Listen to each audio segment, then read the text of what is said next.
Est-ce que la messe va bientôt disparaître des programmes de France 2? L'émission Le Jour du Seigneur est une véritable institution en France. Elle existe depuis 1949 et rassemble encore plus de 570 000 téléspectateurs chaque dimanche matin avec un magazine et une messe.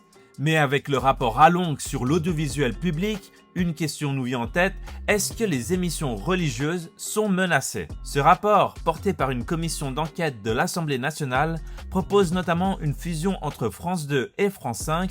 Il vise aussi 1 milliard d'euros d'économies, soit près d'un quart du budget de l'audiovisuel public français.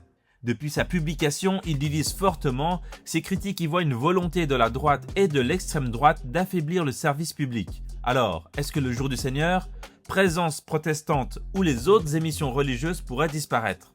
Eh bien, en principe, non. Pourquoi? Eh bien, parce qu'elles sont protégées par la loi Léotard de 1986. Cette loi oblige France Télévisions et les principales radios publiques à proposer des émissions religieuses consacrées aux principaux cultes. Autrement dit, ces programmes ne peuvent pas être retirés du jour au lendemain, ils font partie des missions du service public. Mais pour Christophe Zimmerlin, responsable du service télévision pour les protestants, le vrai enjeu est ailleurs, parce qu'en face, certaines chaînes privées parlent aussi de religion, mais souvent sous un angle plus polémique, surtout quand il s'agit d'islam ou de laïcité.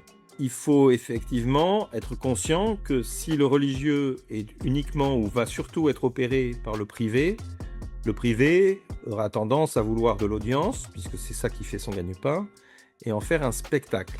Et on peut reprocher à des chaînes privées comme CNews, etc., d'avoir un point de vue identitaire. Et très bien, tant mieux, ça s'appelle la démocratie. Si on dit que les autres parlent un peu fort, levons le ton et soyons plus présents dans les médias et sur les réseaux. Moi, je regrette que France Télévisions, souvent, fasse la promotion des diversités, mais n'évoque jamais les émissions religieuses quand elle évoque les diversités. Un manque de mise en avant du religieux par France Télévisions que Christophe Zimmerlin juge décevant, d'autant que selon lui, ces émissions du dimanche matin donnent une vision des religions compatibles avec les valeurs de la République, une manière de créer une cohésion nationale.